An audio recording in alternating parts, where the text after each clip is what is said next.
Join Chewie and I as we learn about Star Wars 5th Edition. Today I want to learn about a class called the Operative.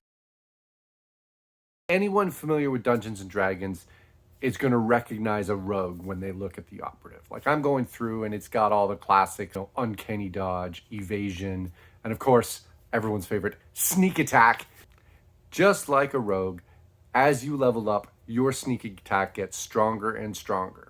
So it really benefits you to really keep going in the Operative class more and more. One of the other things that is, again, just like a rogue, is that this class is very much built on dexterity with secondary into intelligence, probably for a lot of the skill stuff.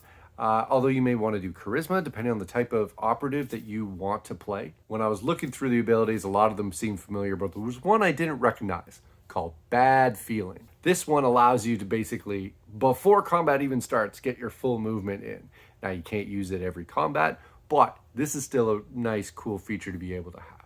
Now, in order to add extra capability onto the class, there are exploits. When I started looking at them, the one that seemed really interesting to me was where you can have different abilities based on your skills. This seems like a really cool way to have a character that is already very skill-based, but then take those skills and capabilities and add that flavor on into your combat as well.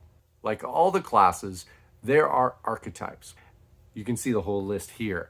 If you like that heist movie type of feel in your campaign, then the acquisitions practice might be the one for you on an operative because it allows you to do all kinds of cool movement. You can imagine cinematic style that you might be like flipping through the laser beams, going through tight hallways, trying to sneak in and take something and get out real fast. So that seems like a cool flavored practice to go with.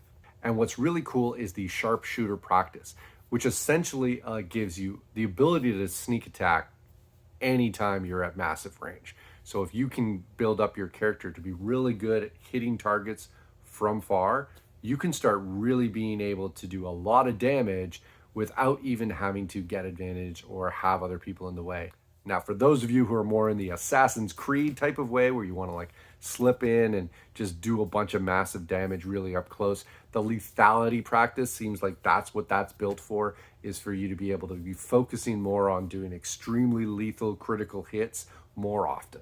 All in all, this class is pretty awesome. I mean, I've always had a soft spot for rogues. I would say that if you're trying to balance out your party and really have somebody who's going to do a lot of damage and be that part in the combat side, but also have a lot of skill capabilities, this is the type of class you want to be able to bring to the table and be able to balance things out. After looking at the Guardian, I was kind of wondering what other options are there for someone who's going to be more of a front and center melee character.